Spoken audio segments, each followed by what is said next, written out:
Bonjour à tous, nous nous retrouvons pour un nouveau CDER L'Actu concernant les marchés agricoles. Donc, durant le mois d'octobre, on a eu très peu de nouvelles. Les marchés restent dans cette consolidation, tant sur le blé, sur le colza.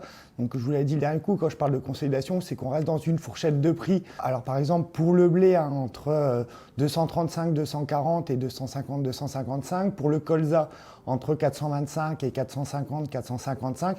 Donc, on reste dans cette fourchette de prix. Lorsque je vous avais fait la dernière présentation, on était plutôt sur le haut de cette fourchette. Là, on est revenu plutôt sur les niveaux de résistance forte. Ça veut dire que ça va faire quelques jours que le blé teste le niveau de 240, qui est vraiment un point important. S'il venait à être cassé, dans ce cas-là, on pourrait enregistrer une vague baissière plutôt sur des éléments techniques, graphiques.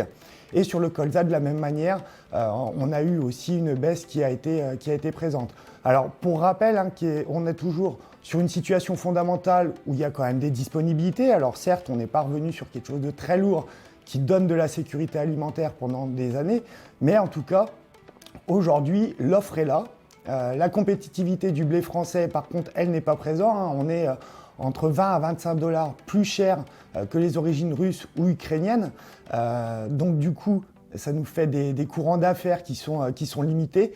Même le Maroc commence à regarder, même s'il nous a acheté un petit peu de blé récemment, il commence à regarder quand même les prix du blé russe. L'Algérie, ça fait déjà depuis l'année dernière qu'elle s'est tournée vers la Russie de temps en temps. Donc voilà, tout ça, c'est des éléments qui maintiennent une pression assez importante et qui ne permettent pas au prix de pouvoir rebondir de manière plus long terme. À côté de ça, on a toujours quelques points d'incertitude et notamment sur les récoltes de blé dans l'hémisphère sud qui vont arriver plutôt sur la fin novembre, décembre. Donc en Argentine, on est toujours sur des conditions très très sèches et les estimations de production ne cessent de baisser. Donc ça, c'est vrai en Argentine, c'est vrai également en Australie. Donc du coup, on pourra peut-être avoir une offre un peu moins importante pour la seconde partie de campagne. Il n'empêche que, voilà, au niveau français, on a quand même des volumes importants. Et au niveau de l'offre russe, elle reste toutefois, elle reste aussi elle-même très importante.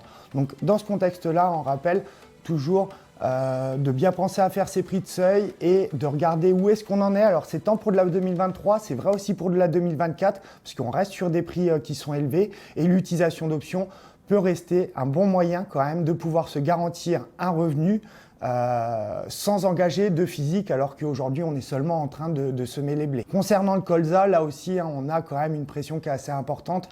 Vraiment pas de nouvelles supplémentaires, mais en tout cas on sait qu'on a du colza d'origine ukrainienne. On va avoir celle de l'Australie qui va arriver.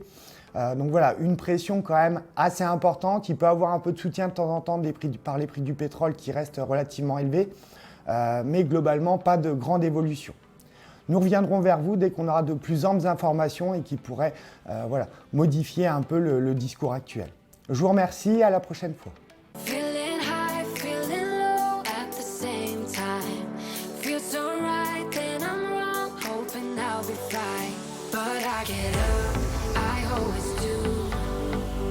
I never think